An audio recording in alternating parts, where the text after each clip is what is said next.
우리는 지난주에 신약성경 인물 첫 번째로 하나님께로부터 놀라운 은혜를 입었던 마리아에 대해서 함께 말씀을 나누었습니다.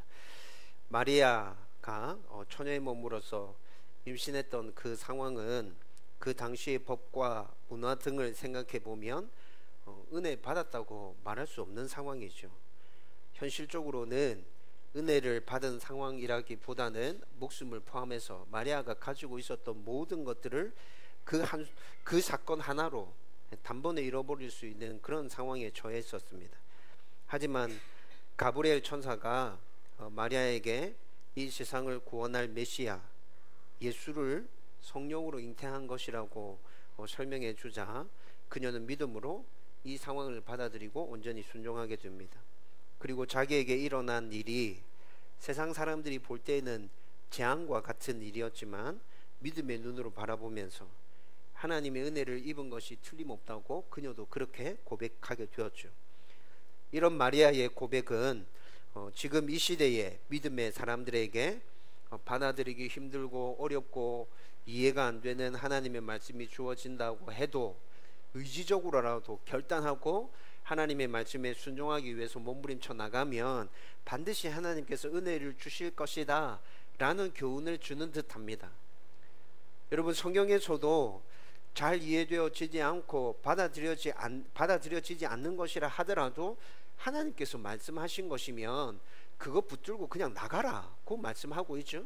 그러면 하나님께서 반드시 은혜 주실 거다 라고 그렇게 분명하게 얘기해 주고 있습니다. 여러분, 우리는 작년에 구약의 20명 성경의 위인들에 대해서 말씀을 나누었잖아요.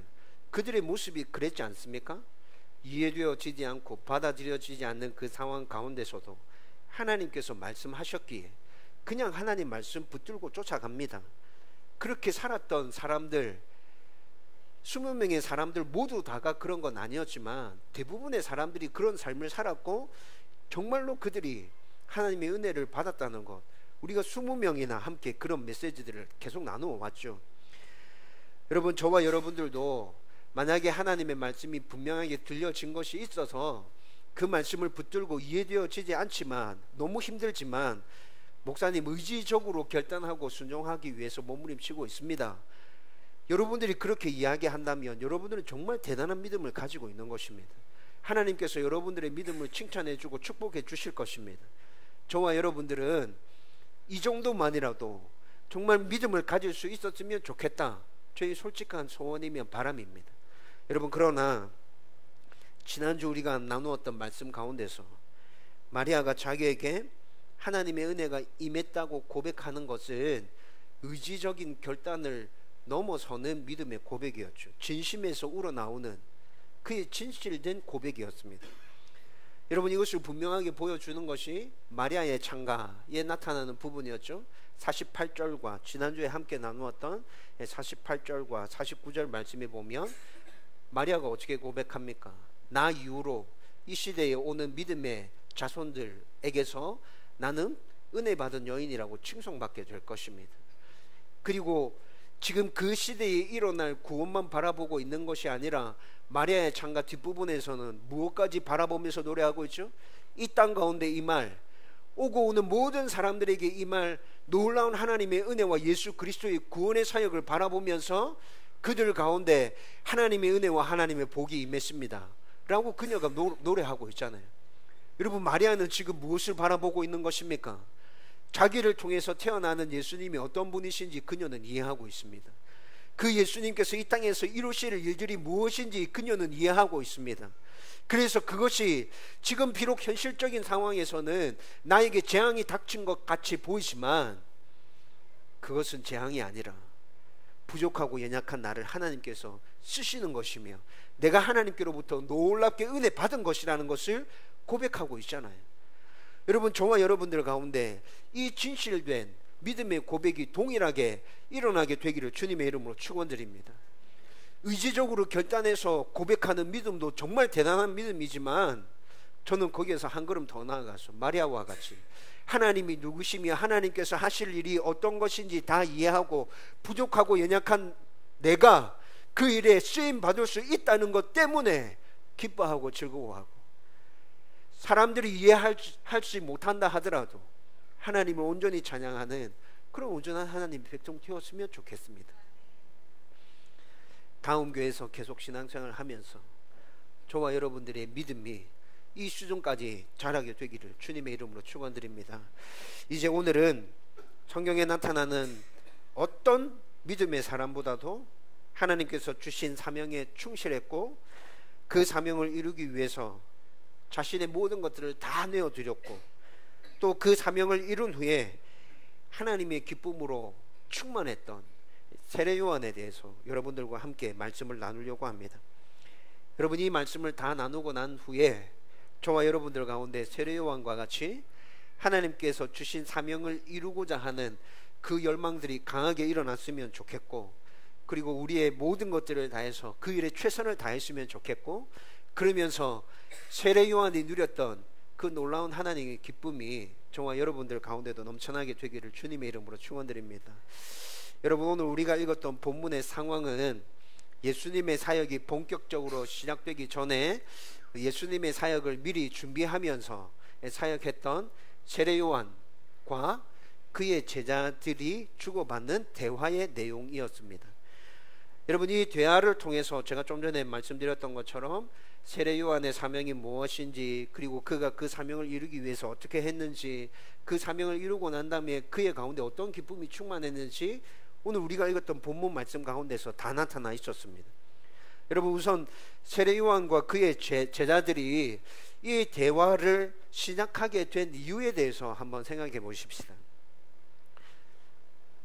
여러분, 세례 요한은 지금 예수님께서 이 땅에 오시기 전에 예수님의 오심을 준비하면서 사역을 한 것이죠. 성경을 연구하는 학자들에 의하면 세례 요한의 사역 기간은 그리 길지 않았습니다. 대략 1년 정도? 굉장히 짧은 기간이죠. 세례 요한이 사람들에게 주목받기 시작한 건 오늘 본문 읽었던 이 시점에서부터 불과 1년 전 일이라는 거죠.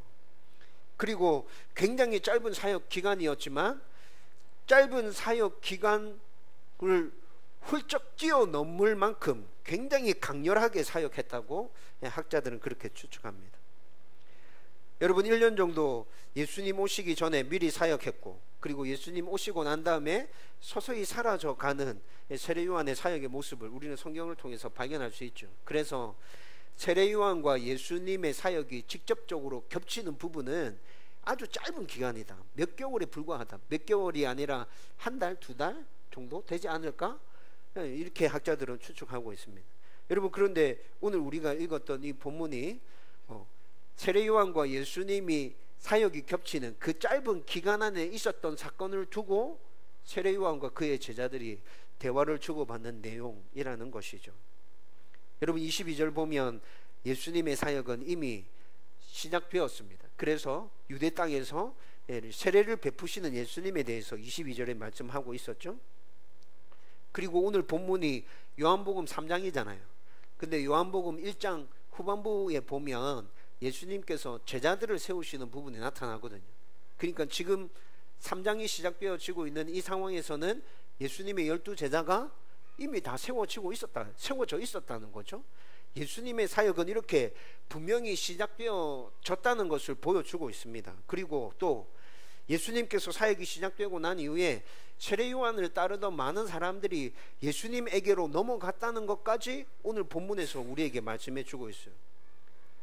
이것만 얘기해 주고 있는 것이 아니라 또 23절 말씀에 보면 예수님께서 이 땅에 오실 사역을, 예수님께서 이 땅에 오심을 준비한 세례 요한이었다면, 그의 사역이 그런 것이었다면, 예수님이 이 땅에 오셨고 이미 그렇게 사역이 시작되었으면 그의 사역은 이제 끝나야 되는 것 아닌가라는 생각이 들지만 23절 말씀에 보면 세례 요한도 여전히 사역하고 있습니다. 헬라어 원문으로 보면 세례 요한의 이 사역이 굉장히 왕성했다는 것을 알 수 있어요. 23절, 지금 이 상황이 그랬다는 거예요. 여러분, 이게 무슨 말이에요? 세례 요한에게 여전히 많은 사람들이 몰려왔고 그의 메시지를 듣길 원했고 그에게 세례를 받고 있는 상황이라는 거죠. 여러분, 이렇게 지금 짧은 기간이었지만 예수님의 사역과 세례 요한의 사역이 맞물려지고 있는 이 상황에서 지금 진행되어지고 있는 사건이라는 겁니다. 여러분, 세례요한과 예수님의 사역이 이렇게 짧은 시간 맞물려지면서 자연스럽게 어떤 일이 일어나겠습니까? 세례요한은 예수님의 오심을 준비한 사역을 했다 했잖아요. 이렇게 자연스럽게 자기는 사라져가고 예수님이 드러나 보이면서 예수님이 우뚝 서게 되는 것이죠.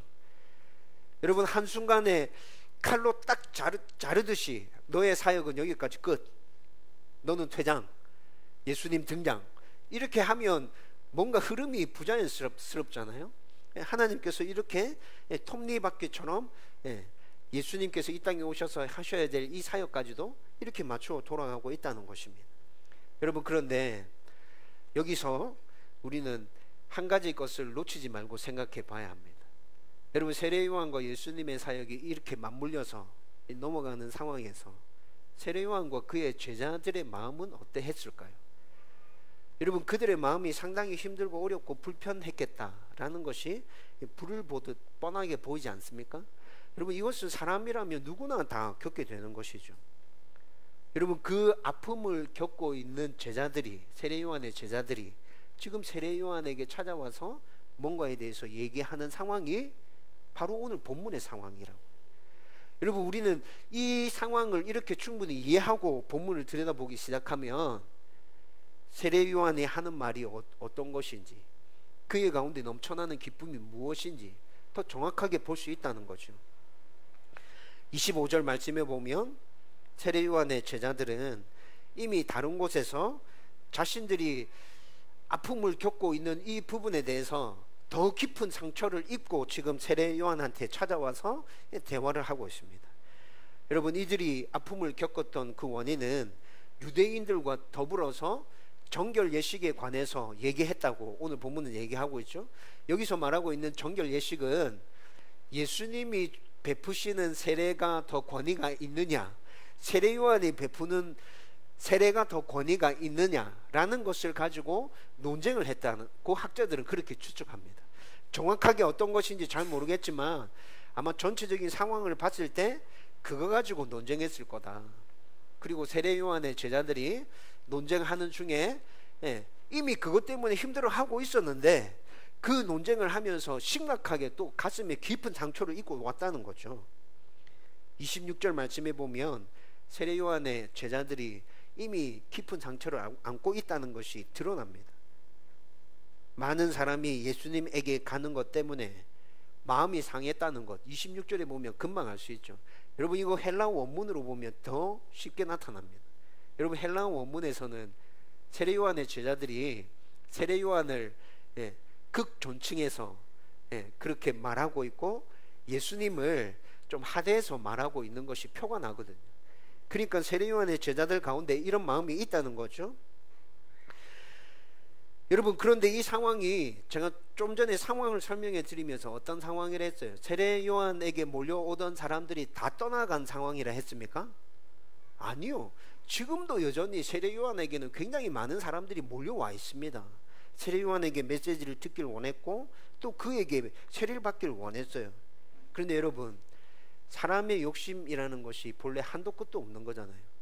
여러분, 제가 그동안 저 혼자, 이 세상의 목사는 저 혼자밖에 없어서 저 혼자 사람들에게 주목받고 우리 교회 성도들이 미어 터질 듯이 몰려와서 막 예배 드리고 있었는데 저 말고 또 다른 목사가 누가 생겼어. 그래서 다른 목사가 예배 드리기 시작하면서 우리 교회에 몰려왔던 그 성도들 일부가 글로 넘어갔어. 그럼 여러분 어떨 것 같아요? 제가 괜찮아 이렇게 할 것 같아요? 그렇게 안 된다고요. 여러분, 사람이 그렇게 되는 존재가 아니죠. 그렇죠? 우리 교회는 계속해서 미어 터졌듯이 사람들이 계속 몰려오고 있어요. 이 세상의 교회는 다음 교회와 새로 온 목사가 세운 그 교회 단 2개밖에 없으니까 그쪽도 미어 터지겠지만 우리 쪽도 계속 미어 터지잖아. 근데 여러분, 그렇게 성도들이 옮겨가는 것에 대해서 마음이 그렇게 편안하지 않다고요. 여러분, 세례요한의 제자들이 왜 이렇게 힘들어하고 아파하는지 이해되지 않으세요? 충분히 이해되어지지요. 여러분, 그리고 이 상황을 좀 더 깊게 들여다보면 야, 진짜 이해된다. 이렇게 말할걸요. 요한복음 1장 35절과 42절 말씀에 보면 안드레와 예수님의 제자 사도 요한이 예수님에게로 가는 장면이 나타납니다. 그런데 본래 안드레와 사도 요한은 세례 요한의 제자였습니다. 본래 세례 요한의 제자였는데 새롭게 예수님이 등장해서 사역하면서 우리 스승님보다 더 뛰어난 메시아인 것처럼 보이는 분이 왔단다, 가보자 해서 옮겨갔는데, 옮겨가서 보니까 진짜인 것 같거든. 그래서 안드레와 사도 요한이 바로 예수님의 제자가 되죠. 여러분, 이런 상황이에요. 다른 문헌들 찾아보면 예수님의 제자 12명이 모두 세례 요한에게 세례받았습니다. 여러분, 이런데 이들이 예수님에게로 다 넘어갔어요. 남아있는 세례 요한의 제자들이 그들을 바라볼 때 어떤 마음 들겠어요? 배신자. 진짜 너무하다. 진짜 너무하네. 그래, 너희들이 따르는 그 예수님이 우리 스승님이 말한 메시아 예수님이라 하더라도 어떻게 그럴 수 있노 진짜?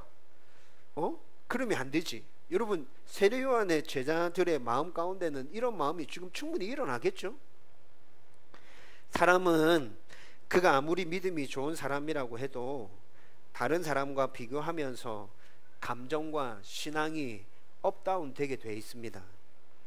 이것은 하나님께 사명을 받은 목자라고 해서 절대로 자유롭지 않습니다.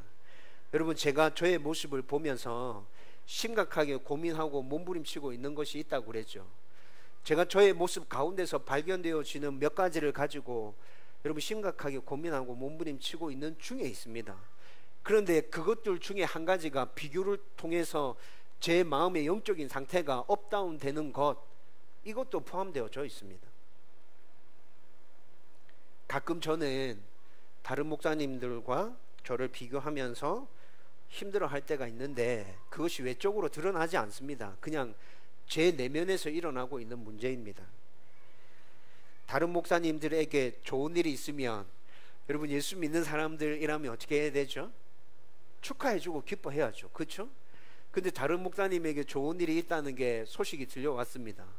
여러분, 제 반응이 어떤 줄 아세요? 그 목사가? 왜? 여러분, 이거 진짜 이상하지 않으세요? 저도 목사인데, 그 사람도 목사인데, 똑같이 주님의 교회를 세우라고 부름받은 사명받는 종들인데, 하나님의 나라가 확정되어져 가고 하나님의 나라가 굳게 서는 것인데, 여러분, 그렇게 반응하고 있는 저 자신을 굉장히 오래전에 봤습니다. 내가 이상하다 이거. 그 사람들이 이상한 게 아니라 내가 이상한 거야 이거. 여러분, 몇 년 동안 이거 가지고 씨름하고 고민하고 있습니다. 해결되어졌을까요? 아니요. 여러분, 아직도 가끔씩 다른 교회 목사님들에게 있는 좋은 일들에 대해서 소식이 들려오면 좌절되고 낙심날 때 있습니다. 여러분, 여전히 저는 불완전하고 여전히 모자라고 여전히 하나님의 말씀 앞에서 몸부림쳐야 될 그냥 죄성에 있는 인간에 불과하다고요. 여러분, 제가 이렇게 되는 근원적인 이유는 뭔지 아세요? 그분들과 비교하면서 그 목사보다 내가 나아, 목이 고든 교만함 때문이죠. 나보다 뛰어난 목사님, 내가 봐도 저 목사님은 참 나보다 뛰어난 것 같아 라고 생각되는 목사님이 있지만 그 목사님이 잘 되는 거 배 아프기 때문에. 여러분들의 담임 목사가 이렇습니다. 여러분, 그런데 제가 왜 이렇게 아파하고 힘들어하고 있는지 여러분들 이해가 되시잖아요. 여러분들의 삶 가운데서도 그런 거 경험하면서 살아가고 있지 않아요? 여러분, 그래서 저는 여러분들에게 부탁드립니다. 담임 목사를 위해서, 저를 위해서, 이렇게 부족한 저를 위해서 여러분들 기도해 주셔야 됩니다. 하나님, 우리 목사님 언제나 영육 간에 강건할 수 있도록, 어떤 상황 가운데서도 굳게 서 있을 수 있도록 여러분들이 기도해 주시지 않으면 저도 인간이기에 어쩔 수 없다고요. 여러분, 제가 이런 걸 겪고 있기 때문에 저는 오늘 말씀을 통해서 세례 요한의 제자들이 겪고 있는 그 심정이 어떤 것인지 100% 이해됩니다. 100% 이해됩니다. 얼마나 힘들고 얼마나 아플지, 얼마나 좌절감이 밀려올지, 얼만큼 큰 배신감이 느껴질지. 실제로 예수님에게 떠나간 제자들이 배신한 게 아니잖아요. 그렇죠? 근데 배신이라고 생각하면서 그 쓰라린 가슴이 얼만큼 그들을 괴롭히고 있을지 이해되어진다고요. 여러분, 예수님께서 하시는 사역이 무엇인지 세례요한의 제자들이 몰랐을까요? 세례요한의 제자들이 예수님이 메시아라는 것을 인정하지 않기 때문에 이렇게 하는 겁니까? 아니요, 저는 그렇게 생각 안 해요. 세례요한의 제자들은 예수님이 메시아라는 사실을 알고 있었습니다. 왜 그렇습니까? 세례요한으로부터 이미 귀에 못이 앉게끔 그에 대한 이야기를 계속 들었잖아. 그들은 예수님이 메시아라는 걸 알고 있습니다. 세례요한에게 지금 몰려온 수많은 사람들도 결국 얼마 가지 못해서 다시 예수님에게로 다 옮겨갈 것이라는 것 그들은 알고 있습니다. 그렇지만 그들 가운데 여전히 죄성이 있기에, 여전히 연약한 인간이기에, 하나님 은혜 없이는 단 한순간도 살아갈 수 없는 그런 존재이기에 여러분, 이들도 이렇게 아파하고 힘들어하고 있다는 것이죠. 그런데 27절 말씀 보면 세례요한은 이 상황을 어떻게 받아들이고 있죠? 세례요한은 이 상황을 하나님께서 하시는 일로 받아들이고 있습니다. 27절 말씀에 그렇게 얘기합니다. 하나님께서 하시지 않으면 이런 일은 일어날 수 없어. 그분이 하시는 일이야. 그리고 28절 말씀에서는 나는 메시아가 아니야. 너희들한테 이미 다 얘기했잖아. 나는 메시아가 아니라 메시아의 오심을 준비하는 그 사역을 하라고 보냄받은 그냥 한 사람에 불과해. 너희들 잘 알고 있잖아. 너희들이 밖에 나가서 이 사실을 증언해야 돼 라고 28절 말씀에 그렇게 얘기하고 있죠. 여러분, 28절 말씀을 정확하게 풀면 어떻게 됩니까? 세례요한은 자기 제자들에게 지금 이렇게 얘기하고 있는 겁니다. 우리 스승님은 메시아가 아니고 메시아가 오심을 준비한 그런 사역을 했던 사람이고 저 사람이 메시아야, 저분이 메시아야 라는 것들을 밖에 나가서 증언하라고 지금 등 떠밀고 있는 것이죠. 여러분, 이렇게 세례요한은 자신은 아무것도 아니고 아무것도 한 것이 없는 것처럼 말하고 있습니다. 그런데 실제 상황은 이렇나요? 아니요. 사람들이 세례요한을 또 어떻게 바라보고 있죠? 여러분, 사람들이 세례요한을 바라보고 있는 시선은 아무것도 아닌 사람이 아니라는 거죠. 실제로 그는 엄청난 영향력을 가지고 있었습니다. 이때 그의 메시지는 회개하라, 천국이 가까워 왔느니라 라는 메시지였죠. 불과 1년 동안 사역하면서 이 메시지를 강력하게 선포했는데, 여러분, 세례요한의 메시지에는 영적인 권위가 있었어요. 여러분, 성경을 찾아보면 세례요한은 단 한 번도 기적을 베푼 적이 없습니다. 성경에서 그렇게 얘기합니다. 기적을 베푼 적이 없는 세례요한이 엄청난 영적인 권위를 가지고 사람들을 가르쳤다고 성경은 그렇게 얘기하고 있죠.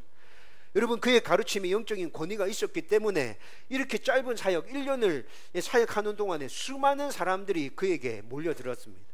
그리고 세례요한의 메시지는 눈치 보는 메시지가 아니었어요. 여러분, 세례요한의 사역을 성경을 딱 펴서 읽어보십시오. 외식하고 있는 종교 지도자들을 향해서 뭐라고 비판한 줄 아십니까? 독사의 자식들아, 독사의 자식들아 라는 이 비판이 예수님에게서 먼저 나온 것으로 생각하십니까? 아니요. 세례요한들이 독사의 자식들아 라고 그렇게 종교 지도자들을 향해서 비판했습니다. 여러분, 그런데 그런 비판을 막 쏟아놓는 세례요한의 메시지가 심상치 않다는 것을 종교 지도자들도 느꼈죠. 들어보면 알 거잖아. 그렇죠? 그리고 사람들이 이미 수많은 사람들이 따르고 있습니다. 여러분, 종교 지도자들은 이렇게 자기가 선지자라고 말하면서 누군가 나타나서 하나님에 대해서 증거할 때 그를 증명해야 될 책임과 의무가 종교 지도자들에게 있었습니다. 산헤드린 공회에 그런 의무가 있었다고요. 세례요한이 갑자기 등장해서 이렇게 메시지를 외치는데, 하나님에 대해서 얘기하고 오실 메시아에 대해서 얘기하는데 엄청난 사람들이 따라붙기 시작하니까 종교 지도자들이 검증해야 되죠. 그래서 사람을 보내서 묻습니다. 무슨 권위로 네가 이렇게 하느냐? 세례요한이 말하죠. 나는 메시아 아니다. 나는 그리스도 아니다. 나는 엘리야 아니다. 400년 동안 하나님의 메시지가 끊어진 상황이었는데, 사람들은 하나님의 메시지가 끊어진 그 400년의 세월을 종식시키고 이제 하나님의 말씀을 선포할 위대한 선지자가 나타났구나, 세례 요한을 보면서 그렇게 생각했다고요. 그런데 세례 요한이 말합니다. 나는 그런 선지자도 아니야.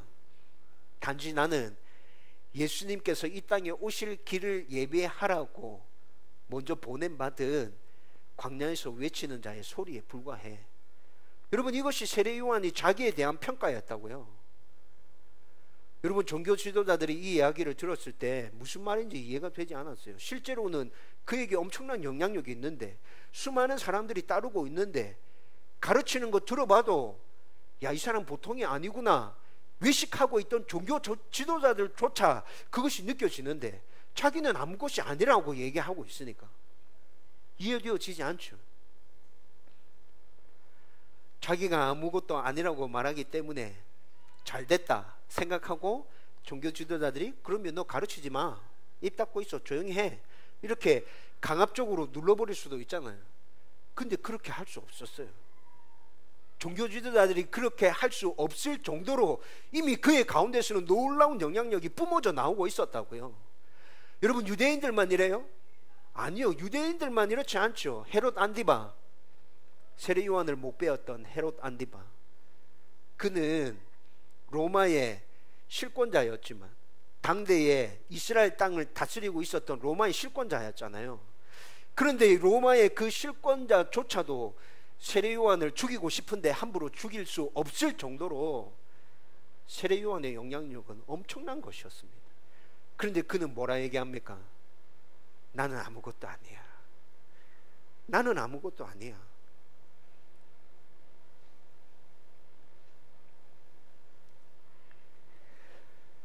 자기를 따르던 사람들이 예수님에게로 몰려가고, 심지어 자기 제자들마저도 예수님의 제자가 되겠다고 등을 돌리고 떠나가고. 여러분, 이런 상황인데 세례 요한은 도대체 어떤 사람이길래 괜찮아, 나는 아무것도 아니야, 예수님이 높아져야 돼, 예수님이 영광 받으셔야 돼 라고 말하면서 진짜 아무 일 없는 듯이 이렇게 평안할 수 있을까요? 도대체 이 사람은 어떤 사람이죠? 이 사람이 도대체 왜 이렇게 할 수 있는 거죠? 우리와 다른 사람인가요? 이 세상을 초월해서 사는 사람인가요? 그런 것 같지는 않은데. 여러분, 세례 요한도 정말 우리와 똑같은 사람이었다면 그의 제자들이 보이는 반응이 그의 가운데서 나타나야 당연한 것 아닙니까? 영적으로 엄청 성숙했기 때문에 겉으로는 드러나지 않는다 하더라도 내면적으로는 힘들어하고 아파하고, 하나님 저 아픕니다, 이렇게 얘기해야 정상적인 사람이라고 생각되지 않습니까? 여러분, 그러나 29절의 말씀을 보면 세례 요한에게는 앞서 그의 제자들에게서 나타났던 그런 불편한 마음이 전혀 없다는 것을 진짜 확인할 수 있습니다. 야, 이 사람에게는 그런 마음이 전혀 없구나. 여러분, 29절 말씀이 어떤 말씀이에요? 29절 말씀은 세례 요한이 지금 자기 사역을 결혼하는 신랑의 들러리에 비유해서 설명하고 있습니다. 여러분, 이때 이 당시에 유대인들이 결혼할 때는 들러리들이 모든 일들을 다 해주었습니다. 특별히 신랑의 들러리는 결혼식과 관련된 모든 일들을 다 대신해 주는 사람이었습니다. 신랑이 그냥 결정만 딱딱 해주면 그 모든 일들은 들러리들이 다 했다고요. 결혼식 준비, 결혼식에 참여할 손님들을 초대하는 것, 잔치를 준비하는 것, 신부에게 보낼 예물을 준비하는 것, 이런 모든 것 다 신랑이 결정만 해주면 들러리들이 전부 다 들러붙어서 처음부터 끝까지 다 해줬어요. 그리고 이렇게 해주고 난 다음에 신랑은 오로지 신부에게만 집중할 수 있도록 해주는 거죠. 그리고 난 다음에 신랑이 결혼식 날 신부를 맞이하면서 막 기뻐하고 즐거워하잖아요. 그 기쁨과 그 즐거움이 들러리들의 기쁨이며 즐거움이었습니다. 여러분, 이때 이 당시에 이스라엘 민족은, 유대인들은 결혼식과 관련해서는 이런 풍습을 가지고 있었어요. 실제로 들러리들은 그렇게 신랑이 신부를 바라보면서 기뻐하는 모습을 보면서 같이 기뻐했고 같이 즐거워했고, 완전 결혼식이 잔치집이 되어지는 것이죠. 여러분, 지금 세례 요한이 자기 사역을 신랑의 들러리에 비유해서 설명하고 있습니다. 신랑은 예수님, 신부는 예수님을 믿게 될 이 땅에 사는 성도들, 자신은 신랑 신부와 결혼식을 준비하는 들러리. 나의 가운데 그 기쁨이 충만했다고 이야기하고 있죠. 여러분, 세례 요한의 이 비유를 통해서 그의 제자들에게 설명할 때 세례 요한의 제자들이 세례 요한에게서 넘쳐나고 있는 기쁨이 어떤 것인지 단번에 이해했을까요? 이해했을 것 같습니다. 왜냐하면 그때 그 당시에 풍습이 들러리가 그렇게 함으로 기쁨을 얻는 것이라 했잖아. 여러분, 분명히 결혼식에 있어서 들러리가 주인공이 아니죠. 그렇죠? 주인공은 누굽니까? 신랑과 신부잖아. 그런데 들러리들이 누리는 기쁨이 신랑과 신부가 돋보이게 만들므로 인해서 누리는 기쁨인 것이죠. 여러분, 그래서 세례 요한의 제자들은 세례 요한의 이 비유를 가지고 설명했을 때 알아들었을 거예요. 아, 우리 선생님 가운데 넘쳐나고 있는 기쁨이 그런 거구나. 여러분, 29절 마지막에 세례 요한이 분명하게 이렇게 선언합니다. 나는 이러한 기쁨으로 충만하였노라. 나는 이러한 기쁨으로 충만하였노라. 정말로 세례 요한은 예수님께서 사람들에게 주목받기 시작하는 모습을 보면서 기쁨으로 충만했던 것입니다. 이 기쁨이 충만해서 넘쳐났기 때문에 그의 제자들이 느끼는 아픔이나 괴로움이나 좌절감을 느낄 겨를이 없었던 것이죠. 예수님을 바라보면서, 예수님이 사람들에게 주목받고 있는 그 모습을 바라보면서 계속 기쁘고 즐거웠기에 저와 여러분들 가운데 이런 기쁨이 넘쳐나기를 주님의 이름으로 축원드립니다. 여러분, 그런데 이런 기쁨이 넘쳐나려고 하면 어떻게 하면 되겠습니까? 오늘 본문에서 세례 요한은 하나님께서 주신 사명에 충실하면 된다라고 답하고 있습니다. 30절 말씀 같이 읽겠습니다. 다 같이 읽읍시다. 시작. 그는 흥하여야 하겠고 나는 쇠하여야 하리라 하니라. 아멘. 여러분, 이 짧은 한 절의 말씀 가운데 세례 요한이 이렇게 충만한 기쁨을 누릴 수 있었던 그 이유가 다 포함되어져 있어요. 이 말씀은 세례 요한의 사역을 통해서 예수님은 날로 더 드러나고 높여져야 하고, 예수님을 드러내고 높이는 자신은 예수님이 점점 드러나면서 흔적도 없이 사라져야 한다라는 것을 말하고 있는 것입니다. 세례 요한의 사명은 계속 얘기했듯이 예수님께서 이 땅에 오심을 준비하는 그 길을 예비하는 사역이었습니다. 예수님이 오실 길을 닦아서 그가 오실 때 예수님이 돋보이도록 하는 것, 그것이 세례 요한의 사역이었고 세례 요한의 사명이었습니다. 길을 닦는 그가 얼마나 멋지고 훌륭한 사람인지, 길을 닦는 그가 얼마나 열심히 길을 잘 닦아 놓았는지, 길이 얼마나 튼튼하게 멋지게 잘 만들어졌는지, 길이 얼마나 안전하고 유용하고 안락한지, 여러분, 이런 건 다 쓸데없는 거예요. 그런 건 중요하지 않습니다. 오직 그 길로 오시는 예수님이 돋보이도록, 오실 예수님께서 때에 맞추어서 평안하게 그 길로 오실 수 있도록 그렇게만 만들면 되는 것이죠. 이것이 세례 요한의 사명이었고, 세례 요한은 이 사명을 잘 이해하고 있었습니다. 그리고 이 사명에 집중했습니다. 여러분, 잘 생각해 보면 예수님께서 오실 길을 닦으면서 자신이 드러나 보이기를 원하는 사람만큼 어리석은 사람이 없습니다. 제 말을 이해했죠? 예수님께서 오실 길을 닦으면서 자신이 드러나 보이기를 원하는 사람, 이 세상에서 제일로 어리석은 사람이라고요. 왜 그렇습니까? 여러분, 예수님 어떤 분이죠? 하나님의 아들, 하나님, 전지전능하신 분, 위대하신 분, 이 세상의 모든 사람들을 구원할 메시아로 이 땅에 오신 분. 여러분, 그런 분을 뛰어넘으려고 그분이 오실 길을 준비하며 닦고 있는데 그분을 내가 뛰어넘어 보겠다고 여러분 그렇게 발버둥 치고 있으면 얼마만큼 길을 잘 닦아야 합니까? 길을 닦고 있는 그 사람이 인격적으로, 영적으로 모든 면에서 얼만큼 뛰어나야 예수님보다 더 드러날 수 있죠? 여러분, 질문 자체가 이상하잖아. 예수님보다 더 드러나 보이고 예수님보다 더 주목받기를 원한다.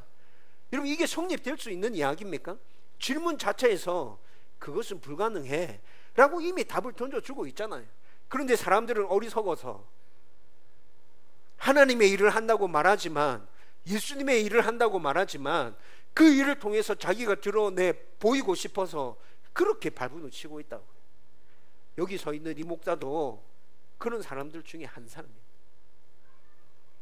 여러분, 제가 말씀 앞에 서서 나 자신을 살펴봐야 된다, 어떤 말인지 이해되세요? 여러분, 이런 우리의 모습들을 발견하고 꺾어내기 위해서 우리 몸부림쳐야 한다고요. 세례 요한은 자신의 사역이 무엇인지 정확하게 알고 있었어요. 절대로 하나님을 제쳐놓고 내가 드러나기 위해서 발버둥 쳐봐야 나는 진짜 아무것도 아닌 것이 된다. 세례 요한이 이 사실을 통해서 또 깨달은 것이 있습니다. 무엇입니까? 내가 정말 드러나 보이고 싶다면 하나님께서 나에게 말씀하신 그 사역, 내 목숨을 던져서 이루는 것. 그렇게 했을 때 누구로부터 인정이 오는 것입니까? 하나님께로부터, 예수님께로부터. 너 착하고 충성된 종이다. 너 어떻게 했는지 나가 다 안다. 여러분, 세상 사람들은 우리의 그런 수고와 노력에 대해서 인정해 주지 않을지 몰라도 하나님께서는 다 알고 계시죠. 여러분, 세례 요한은 그것을 분명하게 알고 있었습니다. 그래서 자신의 사명에 자신의 생명을 다 쏟아 넣었던 것이죠. 자신의 사명이 이루어진 모습을 바라보고 있습니다. 그리고 기뻐하고 즐거워하고 있습니다. 저와 여러분들 가운데 이 기쁨과 이 은혜가 넘쳐나게 되기를 주님의 이름으로 축원드립니다. 여러분, 이제 말씀을 정리하려고 합니다. 성경은 모든 사람이 하나님의 영광을 위하여 살아야 한다라고 말씀하고 있죠. 여러분, 이 말씀은 우리가 하는 모든 일을 통해서 하나님이 돋보이게 하라는 것입니다. 우리가 하는 모든 일을 통해서 하나님을 돋보이게 하라. 여러분들의 직업이 뭡니까? 다 다르죠. 그렇죠? 그 직업을 통해서 하나님이 돋보이게 하라. 가정에서 어떤 역할을 하고 있습니까? 가정에서 하는 그 일을 통해서 하나님을 돋보이게 하라. 사람들과 만나서 편하게 수다 떨면서 스트레스 풀 때도 있고, 또 사람들과 교제하면서 우리의 삶들을 건강하게 세워가고 있는 부분들도 있습니다. 여러분, 그렇게 할 때 하나님 우리에게 뭐라 말씀하십니까? 너가 사람들을 만나는 그 시간에도 내가 돋보일 수 있었으면 좋겠다. 하나님께서 우리에게 그렇게 말씀하십니다. 여러분, 따라서 세례 요한의 고백은 그의 고백이 아니라 우리의 고백이 되어야 합니다.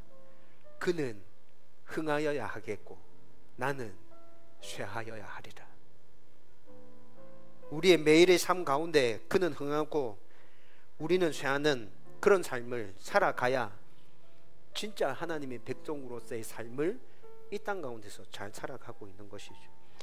여러분, 그러나 설교 중에도 언급해 드렸듯이 우리에게는 죄성이 있기에 잠깐이라도 방심하면 하나님의 자리에 나 자신을 올려놓고 나 자신이 돋보이기를 힘쓰고 애쓰고 있는 모습들 계속 발견하게 될 것입니다.